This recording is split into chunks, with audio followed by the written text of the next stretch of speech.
अगे yellow बाई, अगं किती पळशील बया. थांब जरा, थांब. धावू नगस, थांब थांब.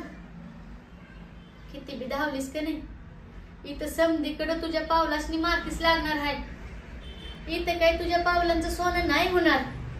म्हणून सांगते, लई नग पळूस. एकदा त्या जगाशी आपला संबंध तुटला की नाही, आपण फक्त त्या देवाच्या होऊन जातो.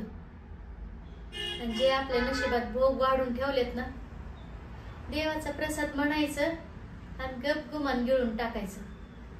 म्हणून सांगते, लई नग पळूस. आणि हो, या चाकोरीच्या बाहेर बी नग जाऊस. कळलं का? आणि काय ग, तू म्हणे गुरुकुलात शिकायला जातीस. शिकायला जातीस ना व, का उगाच आपलं घोकाया जातीस? आणि तुला तिथं कोण शिकविणार आहे ग? ज्या जगाशी आपला संबंधच नाही, त्या जगाची विद्या शिकून तरी काय उपयोग होणार आहे? उगाच आपलं काहीतरी. मी आता म्हणते, जे जगायला आपल्याला ज्ञान पाहिजे का नाही, ते आपण आपलं शिकलं पाहिजे. मी आता आयुष्यभर हेच शिकले बघ. मला काळ्या दगडावर पांढरे रेंगुट्या वडायला नसल जमत, पण ह्या काळ्या केसाची पांढरी केस झालेच की. त्यांनीच लय शिकवलंय मला.